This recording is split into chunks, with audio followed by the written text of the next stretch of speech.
bronquiolo respiratorio, que es donde se encuentran los acinos alveolares, ¿sí? Esto nos quedó pendiente en nuestra clase del viernes, me parece. Si se conectaron a la clase de ayer, pues vieron que ya lo tocamos, ¿no? Que ya explicamos qué onda con esto de los alveolos y el proceso de hematosis y el intercambio de gases. Entonces, esto ya lo vimos ayer, pero bueno, vamos a terminar este tema para no dejarlo así al aire en esta sesión de la clase en línea.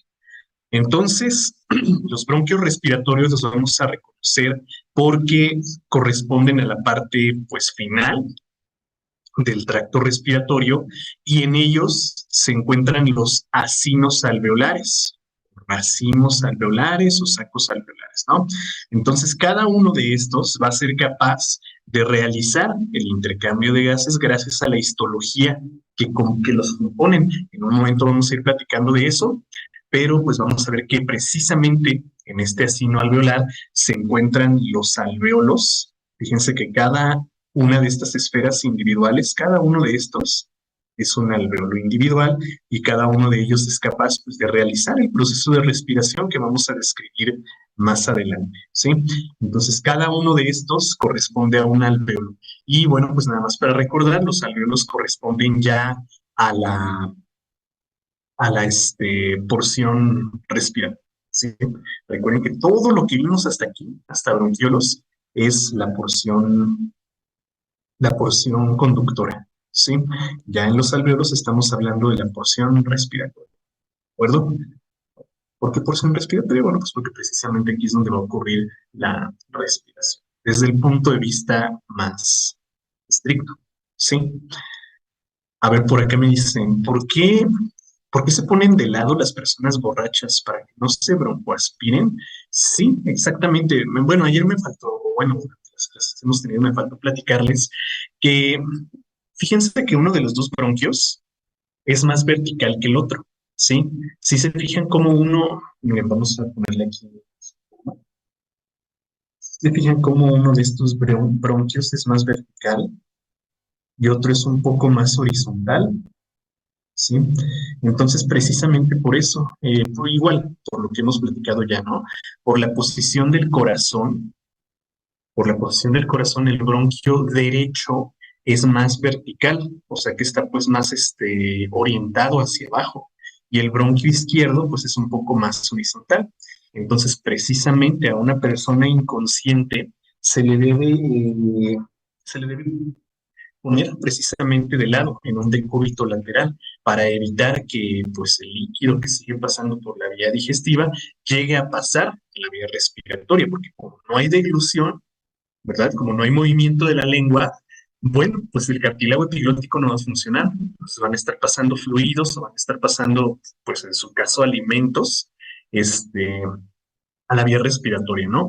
Entonces, una persona que ha consumido grandes cantidades de alcohol, pues sí tiende a regurgitar, ¿verdad? Porque es una sustancia que no es propia.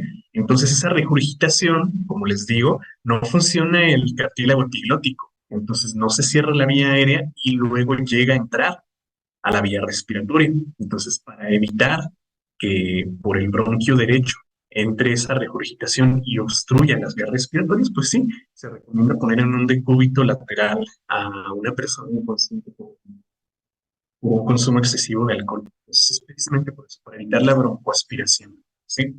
Entonces, bueno, siempre evitar eh, que se obstruyan las vías respiratorias. Bueno, vamos pues a la porción respiratoria. Les decía que comprenden solamente los alvéolos. Hay algunos autores que nos ponen la porción respiratoria como los bronquios respiratorios y los alvéolos, pero en realidad pues nos vamos a enfocar solamente a los alvéolos, ¿no? Fíjense que un bronquiolo va a terminar en los conductos alveolares, ¿sí? Los sacos o racimos o acinos alveolares y los alvéolos individuales, ¿sí? Este es un bronquiolo, perdón. Estos son los conductos alveolares, ¿sí? Esto en conjunto, todo esto son sacos alveolares y cada uno de estos epitelios corresponde a un alveolo individual, ¿sí? Quiero que noten cómo estos sacos alveolares están pues muy irrigados, ¿sí? Están muy, muy bien irrigados. Tienen redes capilares donde llegan pues precisamente arterias salen venas para transportar pues precisamente la sangre que se llena de oxígeno. En un momento vamos a platicar de eso, ¿sí? Repito, si se conectaron a la clase de ayer, pues ya lo vieron, ¿no? Bueno, vamos a ver qué onda con esto. Aquí está el texto, muchachos. Tenemos también algunas cuestiones sobre los alvéolos, pero vamos a hacer un diagrama que nos explique un poquito mejor qué onda con estos alvéolos. ¿Sí? Vamos a explicar solamente al alvéolo, solamente a un alvéolo independiente. Entonces, vamos a hacer por aquí un diagrama. Un alvéolo va a tener una forma más o menos esférica, como un globo. ¿Sí? Entonces, pues vamos a ver qué es esto. Un alvéolo va a tener un recubrimiento epitelial, ¿sí? O sea, todo esto que vemos aquí es la lámina basal, y sobre esta lámina basal, pues van a estar precisamente las células epiteliales. El epitelio de un alvéolo va a consistir, pues, precisamente en un epitelio escamoso simple. Quiero decir, una sola capa de células de morfología plana. Yo creo que ustedes recordarán de las clases de histología que las células planas, por su morfología, están especializadas en el intercambio de sustancias, porque pues precisamente al tener esa morfología aplanada, las sustancias que se van a intercambiar, pues tienen que atravesar una superficie mínima, ¿sí? Entonces, por eso vemos que aquí existe un epitelio escamoso simple, una sola capa de células planas, ¿sí? Por ahí nos vamos a encontrar que hay otro tipo de epitelio. Ahorita al final vamos a platicar de eso, pero básicamente el epitelio alveolar, otra vez, es un epitelio escamoso simple, un epitelio plano o no estratificado, una sola capa de células. Bueno, como platicábamos hace un momento, un alveolo está ampliamente irrigado, ¿sí? Por una rama, o bueno, por las ramificaciones más distales de la arteria pulmonar, ¿sí? Luego esa arteria pulmonar, en una red capilar, se va a convertir en una vena pulmonar que va a drenar la sangre del alveolo. Entonces va a estar rodeando por completo este alveolo, ¿sí? Fíjense entonces que hay un vaso sanguíneo que viene del corazón, corresponde a un capilar ramificado de la arteria pulmonar, ¿sí? Y una vénula postcapilar que va a formar posteriormente a la vena o a las venas pulmonares. ¿Sí? Piensa que les estoy poniendo aquí un código de colores para indicar que una es desoxigenada o que transporta pues sangre con una baja saturación de oxígeno y que la otra transporta sangre con una alta saturación de oxígeno, ¿sí? Y no se me confundan, no vayan a pensar, pero ¿por qué está poniendo una arteria de color azul si ese es el color de los vasos que tienen baja saturación de oxígeno? Bueno, a continuación, o el siguiente tema, pues, que vamos a ver en anatomía y fisiología, va a ser el aparato cardiovascular. Y vamos a ver que sí, la mayoría de las arterias son vasos que transportan sangre con una baja saturación de oxígeno, pero no podemos decir que todas tienen esa característica. Y precisamente la arteria pulmonar es ese caso, es una pequeña excepción. Ya que nos toque ver al aparato circulatorio, vamos a ver por qué. ¿Sí? Pero bueno, el chiste pues es que aquí nosotros vamos a encontrar eritrocitos que transportan hemoglobina con una baja saturación de oxígeno, ¿sí? ¿Por qué? Pues porque ya recorrieron todo el sistema, todos nuestros tejidos para entregarles oxígeno. Regresaron al corazón para ser bombeados a los pulmones y que vuelvan a saturarse de oxígeno, ¿sí? Entonces aquí nosotros vamos a ver un proceso que está determinado por las concentraciones de ciertas especies químicas, ¿sí? Entonces, muchachos, desde el principio hemos estado hablando que la porción conductora lo que está transportando es aire, ¿sí?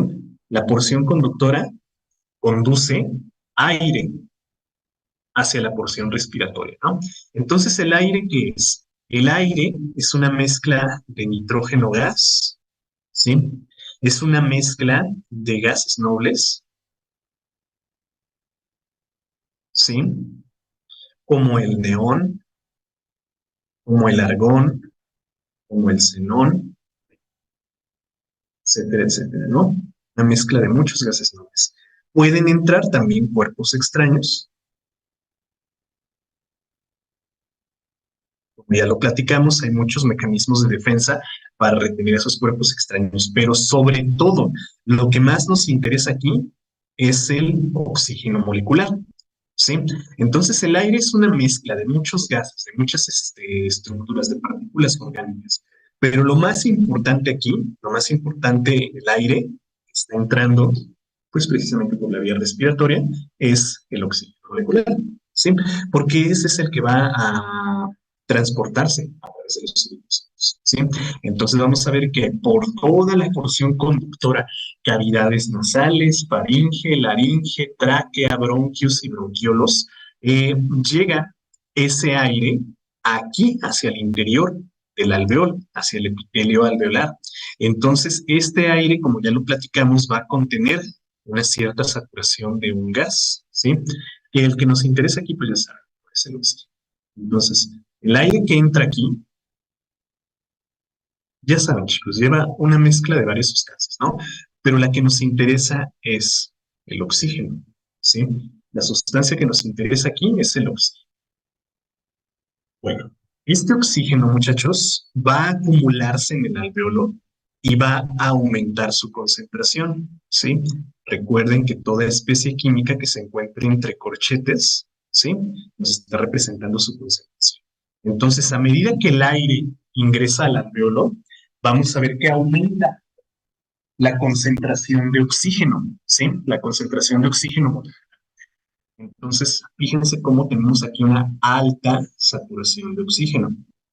¿Cómo dijimos que es la saturación de oxígeno en la sangre que viene del corazón? Bueno, ya recorrió a todos los tejidos, entregándoles oxígeno por medio de la hemoglobina. Entonces, estos eritrocitos tienen una baja concentración de oxígeno, ¿sí?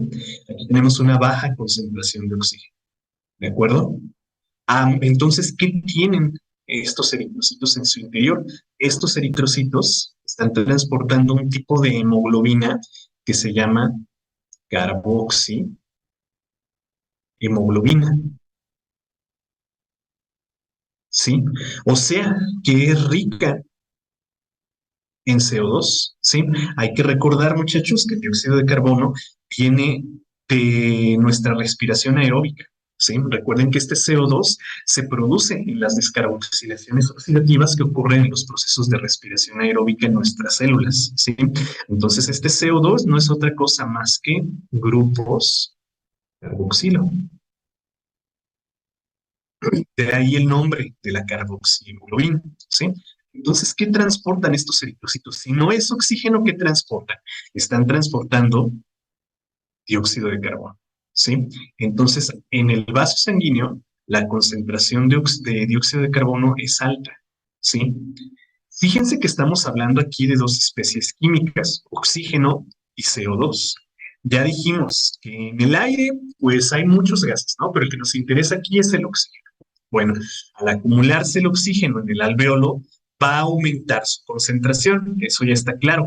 Los eritrocitos, perdón, tienen una baja saturación de oxígeno. Entonces ya tenemos aquí, fíjense muy bien, ya tenemos dos sitios, dos regiones en la que hay una diferencia de concentraciones, en la que hay un gradiente de concentración, ¿sí? Bueno, con el oxígeno ya vimos, listo, perfecto. Hay más en el alveolo y menos en el vaso sanguíneo. ¿Qué pasa con el CO2? Bueno, pues definitivamente la concentración es alta en el vaso sanguíneo. ¿Cómo será la concentración en el alveolo? ¿Estamos respirando CO2? Pues no, ¿verdad? Entonces la concentración de dióxido de carbono es baja, ¿sí? Es una baja concentración de CO2. Bueno, entonces fíjense que este gradiente de concentración se va a, o bueno, va a tender a equilibrarse, ¿sí? Ya sabemos que un gradiente de concentraciones no se puede sostener, ¿sí? Entonces, ¿qué vamos a hacer? Equilibrarlo. ¿Cómo lo vamos a equilibrar? Pues pasando una especie química de donde hay mayor concentración, ¿sí? A donde hay menor concentración.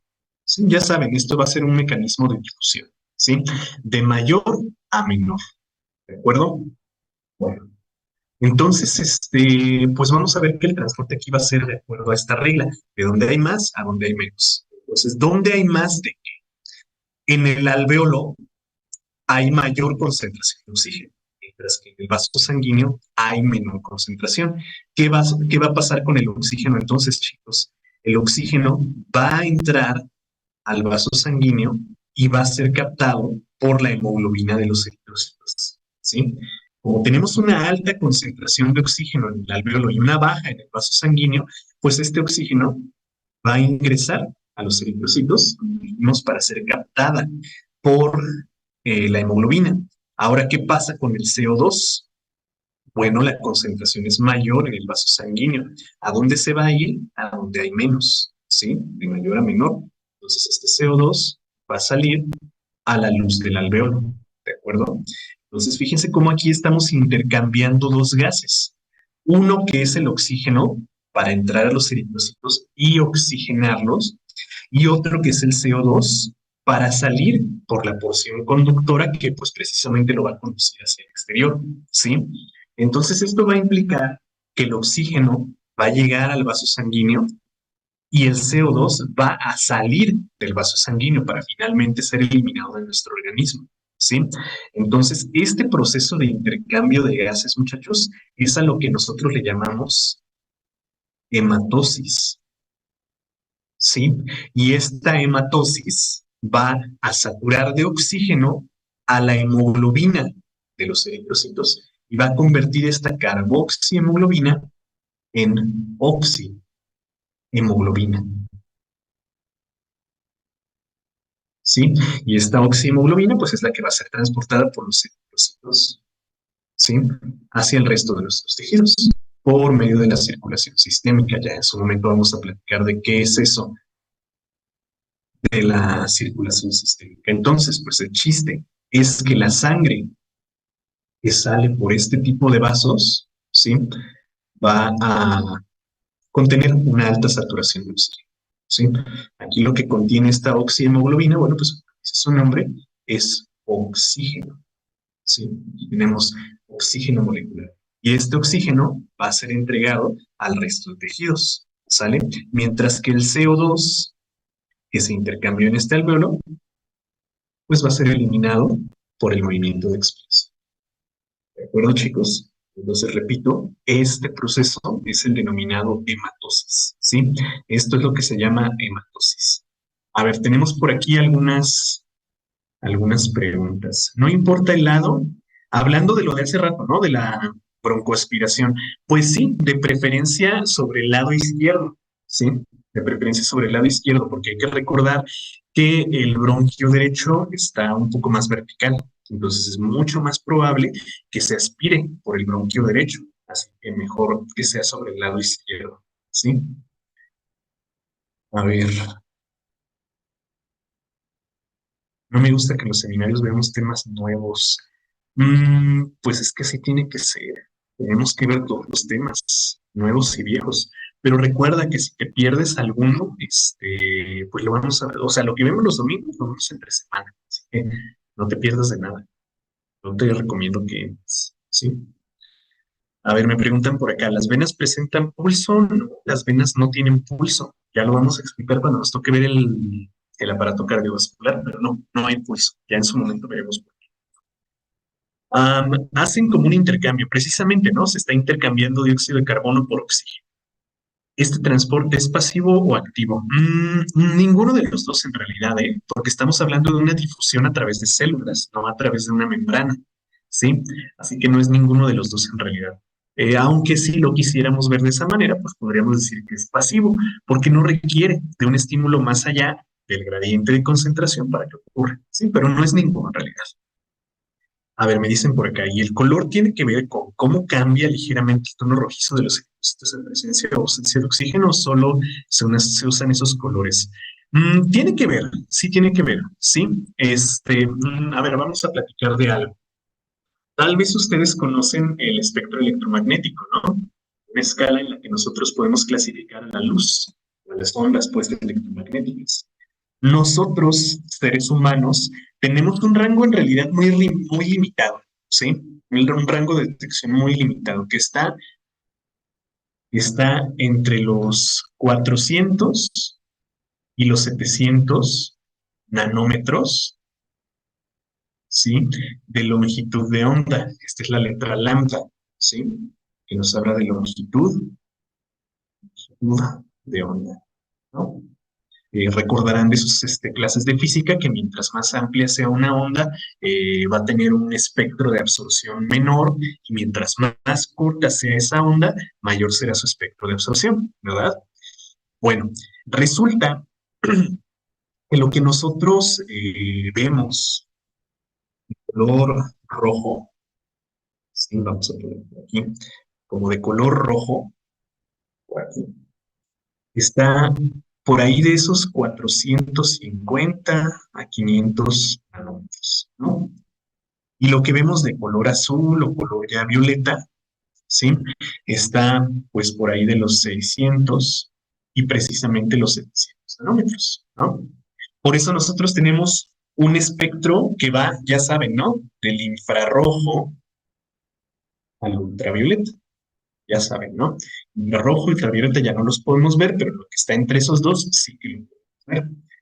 Bueno, ustedes recordarán también, muchachos, de nuestras clases de biomoléculas, que la hemoglobina es una proteína que tiene cuatro subunidades, ¿no? Vamos a ponerlas así, cuatro subunidades globulares, y en su centro hay un complejo de coordinación que consiste en átomos de hierro, ¿sí? Hierro en su forma reducida. Cuando este hierro, bueno, antes de platicar de esto, este hierro tiene un alto potencial redox, ¿sí? O sea, tiene una alta tendencia a oxidarse y reducirse. Si me escuchan, ¿verdad? Oxidarse y reducirse. Es decir, ganar o perder electrones. ¿De acuerdo? Ganar o perder electrones. Entonces el hierro es muy capaz de perder o de donar, pues, estos electrones, ¿sí? De donar estos electrones y convertirse en un ion positivo. ¿Quién es el aceptor de electrones por excelencia en sistemas biológicos, muchachos? ¿Quién es el aceptor de electrones más eficiente en un sistema biológico? Pues precisamente el oxígeno, ¿verdad? El oxígeno molecular. Por eso la hemoglobina que tiene este hierro es tan eficiente para captar oxígeno, ¿sí? Va a estar captando oxígeno muy eficientemente y va a transportar grandes cantidades de oxígeno. Bueno, pues cuando este oxígeno pierde los electrones, ¿sí? Y se los dona, perdón, cuando este hierro pierde los electrones y se los dona al oxígeno, se forma un complejo que se llama óxido férrico, ¿sí? Y este óxido férrico tiene un espectro de emisión, o sea, pues una longitud de onda de alrededor de 430 nanómetros, ¿sí? O sea, la longitud de onda, el espectro de emisión del óxido de hierro es de 430 nanómetros. ¿Qué hay en los 430 nanómetros? Pues precisamente el color rojo, ¿sí? Por eso nuestra sangre es roja, ¿sí? Por eso nosotros vemos a la sangre oxigenada como roja, ¿sí? Entonces, no es que una arteria sea roja y no es que una vena sea azul, no, de ninguna manera, pero se los podemos ejemplificar de esta manera para poder diferenciarlos. ¿Qué sí es rojo? La sangre arterial, ¿sí? No sé si ustedes alguna vez han tomado una muestra de sangre arterial y han visto que la sangre es de un color rojo intenso, ¿no? Si no han tomado sangre arterial, al menos han visto que cuando les van a hacer estudios de laboratorio, les toman sangre venosa, ¿no? De las venas. La muestra es sangre de las venas. ¿Y cómo es esa sangre? Roja no es, azul tampoco, ¿verdad? Es como de un color guinda o morado muy oscuro, ¿sí? ¿Por qué? Como guinda exactamente oscura. ¿Por qué, chicos? Pues porque el espectro de emisión ya se está yendo un poco más para acá. Ya no les están tomando oxihemoglobina, les están tomando carboxihemoglobina. Bueno, pues resulta que el espectro de emisión del CO2 está por ahí de los 670 nanómetros, si no me equivoco. ¿Sí? Su espectro de emisión está más o menos por ahí. Por eso se ve de este color. Es como una mezcla entre el rojo y el azul, ¿no? ¿Y qué resulta? Un morado muy oscuro. ¿Sale? Entonces, pues respondiendo a la pregunta que me hacían hace un momento, el tono rojizo de los eritrocitos en presencia o ausencia de oxígeno, sí, es por eso, ¿sí? Y se debe al espectro de emisión de los compuestos que contiene esa hemoglobina, ¿sí? Recuerda que puede ser oxihemoglobina y el oxígeno va a estar en forma de un complejo de hierro y oxígeno, o carboxihemoglobina, que va a estar en forma, pues precisamente de grupos carboxi. ¿Sale? Entonces, no es que sea roja, no es que sea azul, es que así la ponemos para diferenciarla, pero si la queremos explicar, pues bueno, pues gracias a estos compuestos, ¿no? Entonces, pues precisamente por eso la sangre es roja, por el óxido férrico que se forma cuando se oxigena la hemoglobina, ¿sale? Esperen un tantito, ¿eh? No tardo nada.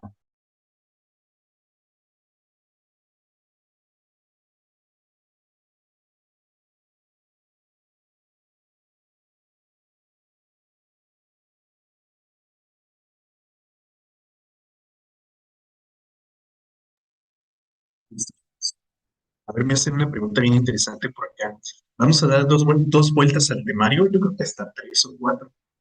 Apenas vamos en la primera, sí, es correcto, pero ya vamos bastante avanzados. Yo creo que antes de los intensivos que vienen de invierno ya terminamos la primera vuelta. Es decir, yo creo que alcanzamos a ver muchas. Vamos a ver farmacología, sí, claro que sí, la vamos a ver. De hecho, ya casi nos toca ver farmacología. A ver, la que se dona es también sangre venosa, sí, es también sangre de las venas. A ver, entonces, cuando nos hacen estudios es con sangre venosa, la mayoría, sí. Si es de metabolitos, sí. Si les van a medir la concentración de gases, sí se necesita arterial, pero principalmente venosa. Sobre la sangre azul de los cangrejos, ¿a qué se debe? Por la falta de oxígeno, no necesariamente por la falta de oxígeno, por la proteína que transporta oxígeno en los crustáceos. No es hemoglobina, evidentemente, es otro tipo de proteína. No recuerdo el nombre, pero es otro tipo de proteína. A ver, me preguntan, ¿cuándo habrá seminarios de nuevo? ¿Cómo que cuándo habrá? Pues ya empezaron otra vez. Desde ayer empezaron. Y hoy hay, y mañana, y pasado mañana, y por otras 6 semanas. Pero ya empezamos, desde ayer. A ver, ¿y las otras vueltas serán más sintetizadas? Algunos temas sí, y otros, en otros profundizamos un poco más, ¿sí? Bueno, que si les voy a dar clases en los intensivos, pues lo más probable es que sí. O sea, no les aseguro que les toque conmigo, pero sí por ahí voy a andar. A ver, de hecho, ya vimos farmacología en los seminarios, exactamente. En una de las clases de los seminarios ya tocamos farmacología. A ver, cuando nos mordemos en el labio, la sangre se aprecia más rojiza. ¿Es arterial? Es sangre capilar. Sí, no podríamos decir que es arterial. Imagínate que fuera arterial, no, hombre, te desangras. Más bien es sangre capilar. Sí.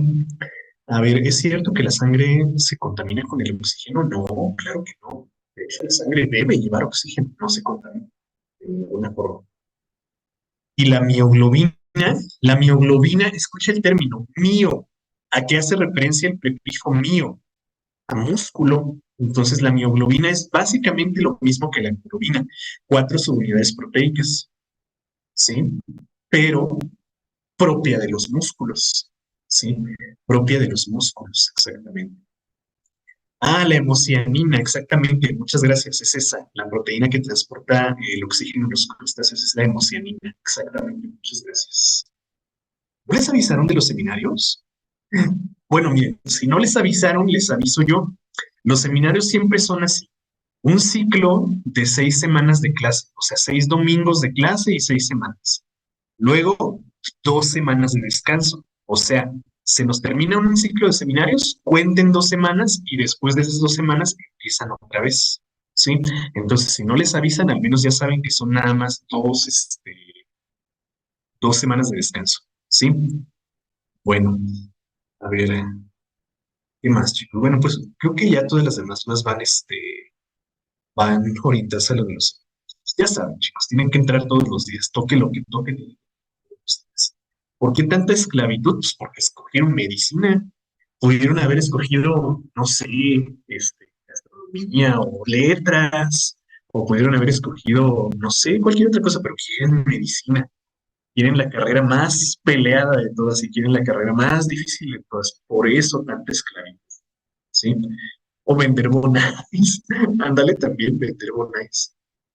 Pero bueno, vamos a seguir, chicos. Ya nos desviamos bastante de esto, ¿no? Entonces, queda claro qué onda con eso del color de la sangre, porque muchos se preguntan por qué es roja. Pues es precisamente por este complejo de óxido de hierro, óxido férrico, que le da su coloración. De hecho, ¿a poco no les ha tocado probar alguna vez su propia sangre, no? ¿Y a poco no sabe como a fierro? Pues es precisamente por eso, porque tiene hierro en su...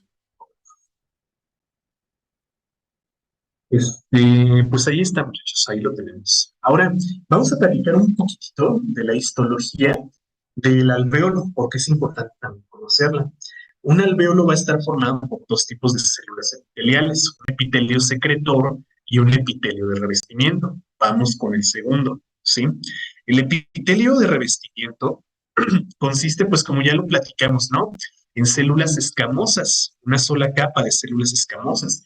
Entonces, este epitelio consiste en neumocitos de tipo uno, ¿sí? Estos neumocitos tipo uno, pues como ya lo dijimos, no es otra cosa más que células escamosas o planas, ¿sí? Y entonces estas células escamosas o estas células planas están encargadas del intercambio, intercambio de gases, ¿sí? ¿Por qué? Pues ya lo practicamos por su morfología, ¿sí? Tienen una superficie muy limitada que va a ser muy eficiente y por el que va a ser muy eficiente, perdón, el intercambio de estas sustancias, ¿no? Del oxígeno y el CO2. Entonces, el epitelio de revestimiento de un alvéolo consiste en neumocitos de tipo 1. Pero por ahí nos vamos a encontrar también con un epitelio secretor, o sea, vamos a encontrar una abundante población de células secretoras que se encargan, pues precisamente, de la secreción de una sustancia, ¿sí? Como ya lo sabemos, muchachos, los alvéolos están sometidos a, pues precisamente, una determinada presión, ¿no? El movimiento de expiración y de inspiración van a básicamente inflar a este alvéolo, ¿no? Que es como un globo. Es como si lo fueran a inflar, como si fuera a inflar un globo. Entonces pongan esto en su mente. ¿Qué pasa, muchachos, cuando ustedes soplan dentro de un globo? Pues sus paredes se van a expandir, ¿verdad? Sus paredes se van a separar unas de otras. Pero ¿qué pasa en el caso contrario cuando ustedes jalan aire de un globo? ¿Qué pasa con las paredes de ese globo? Pues se pegan, ¿verdad? Como que se colapsan. Entonces, para esto, nosotros tenemos a estas células que son los denominados neumocitos de tipo 2. ¿Sí? Los neumocitos de tipo 2 están especializados en la secreción de un líquido que se llama surfactante, de un líquido surfactante. Es un líquido tenso activo que lo que va a hacer es, pues, llenar parcialmente a nuestro alvéolo, ¿sí? Va a llenar parcialmente nuestro alvéolo para que durante el movimiento de expiración pues se evite el colapso del alvéolo, se evite pues que las paredes se peguen unas con otras, ¿sí? Entonces, a ver, vamos a ponerlo así como de forma gráfica, ¿no? ¿Se ve ahorita mi cámara? Creo que sí se ve, ¿no? Entonces, cuando nosotros inspiramos, cuando ingresa aire, ¿qué pasa? El alvéolo se expande. Ingresa aire, se expande, ¿sí? Pero cuando hacemos el movimiento de expiración, cuando sacamos el aire, ¿qué pasa? Se expande el alvéolo cuando entra aire. Cuando sacamos aire, las paredes se van a colapsar, se van a pegar pues unas con otras, ¿verdad? Entonces, para evitar que se peguen por completo y que el alvéolo quede colapsado y ya no sea funcional, pues este líquido surfactante que ponemos aquí en la pantalla va a evitar precisamente eso. Va a hacer que el alvéolo colapse, pero de manera parcial, o sea, que no se alcance a pegar por completo, ¿sí? Entonces se infla y se desciende, se infla y se desciende, ¿verdad? Entonces para eso tenemos pues en nuestro líquido surfactante. Ya con esa explicación gráfica ya quedó un poquito más claro, ¿no? Como lubricar, no tanto, bueno, sí, o sea, no tanto lubricar. Va a haber fricción, sí, pero no es tanto su función lubricar. Su función es más bien, como les digo, evitar el colapso, evitar que las paredes se peguen unas con otras y que el alveolo ya quede inactivo. Porque de hecho, si un alveolo colapsa, ya no va a funcionar, ¿sí? Ya no se va a regenerar, ¿sale? Bueno, entonces para eso es el líquido surfactante. Y bueno, histológicamente, pues eso es lo que podemos destacar en un alveolo, ¿sí? Vamos a tener neumocitos de tipo uno, ¿sí? Estos de acá, neumocitos tipo uno, que son pues células planas, ¿sí? ¿De qué se encargan estos neumocitos tipo uno? Del intercambio de gases. Tenemos también neumocitos tipo 2, que son más bien un epitelio secretor. ¿Qué hace este epitelio secretor? La secreción, pues precisamente de surfactante. ¿Para qué es el surfactante? Para evitar el colapso del alveolo. ¿De acuerdo, chicos? Bueno, pues ahí lo tenemos, muchachos. Está aquí ya sintetizado todo lo que tiene que ver con el proceso de hematosis, que es el intercambio de gases. Y eso es precisamente la, la respiración, ¿sí? La respiración es el intercambio de oxígeno molecular por CO2. El oxígeno que va a ser entregado a los tejidos y el CO2, bueno, pues que va a ser expulsado durante la expiración. Y listo, muchachos, terminamos con el aparato. ¿Sí? Bueno, pues vamos a dejarle ya por entonces hasta aquí. Este diagrama que tenemos aquí en la pantalla se lo voy a dejar en su grupo de Telegram para que lo puedan checar más adelante y pues pueden hacer su apunte, porque como pudieron ver en la presentación, pues sí viene por ahí un diagrama de los alvéolos, pero pues no está muy bien explicado, ¿verdad? Entonces, pues les dejo este diagrama que hicimos. Pronto, ¿sale? Bueno, ya con esto terminamos el aparato respiratorio y pues nos toca hacer el repaso y el examen de este tema. Yo creo que ya mañana les explico cómo va a estar esto, ¿sí? Mañana hacemos el repaso, el miércoles sería el examen, ya les explico por qué el miércoles es el examen. Y el jueves estaríamos empezando un tema nuevo. Nos toca empezar ahora un tema básico, ¿sí? Ya de los únicos temas básicos que nos quedan es metabolismo. Entonces, ya no les pongo escoger, ya es el único tema de esos básicos que nos quedan, mejor dicho. Así que el próximo jueves empezamos con metabolismo. En un momento les subo la presentación para que vayan iniciando su apunte y listo. ¿Sale? Bueno, veo que me están escribiendo por ahí muchas dudas. Ahorita se las voy a seguir contestando, perdón, por el chat. Ya entonces por la clase de hoy sería todo y nos vemos hasta mañana. ¿Sale? Adiós, chicos. Descansen.